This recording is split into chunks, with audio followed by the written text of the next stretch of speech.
sais pas si on m'entendra bien là. Pour une fois, j'ai parlé un petit peu à l'image.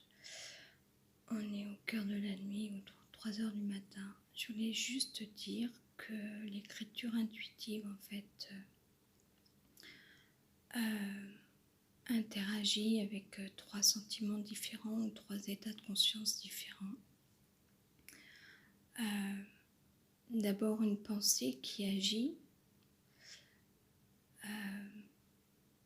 une réflexion, un état de conscience qui est là, mais entre l'écriture intuitive qui nous vient, qui est inspirée, une réflexion qui vient ensuite, c'est là où parfois dans des moments difficiles, dans des temps difficiles, c'est difficile de savoir ce qu'on inscrit ou pas. Et il y a un troisième élément, une troisième chose, un troisième état qui rentre en ligne de compte, c'est lorsque, en fait, on imaginerait que, comme dans la danse, on s'inscrit dans l'espace ou dans le mouvement avec tout le corps. L'écriture, ça pourrait être ça aussi, c'est-à-dire qu'on peut écrire avec le cœur, on peut écrire parce qu'il y a l'écriture intuitive qui est là, le geste, la main qui agit, une pensée qui s'inscrit.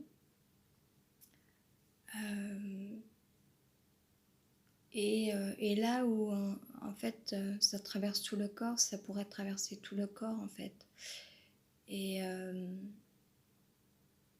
Et parfois, c'est difficile de faire un choix. Et ça ne tient pas dans une seconde, je pense, la décision d'écrire ou pas telle ou telle chose. Parfois, on sait très bien qu'on dépasse l'entendement ou la possibilité de dépasser une certaine forme de respect, en fait. Et j'ai l'impression que malgré tout, la vérité, elle est là, en fait. C'est de pouvoir tout dire. Après, il n'empêche que je pense qu'on peut...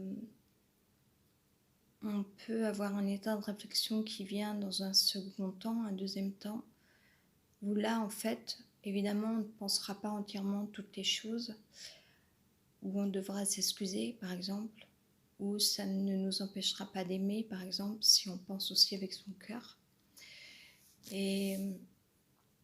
Mais aussi, peut-être qu'on est dans un temps où on a besoin d'entendre des vérités ou la vérité.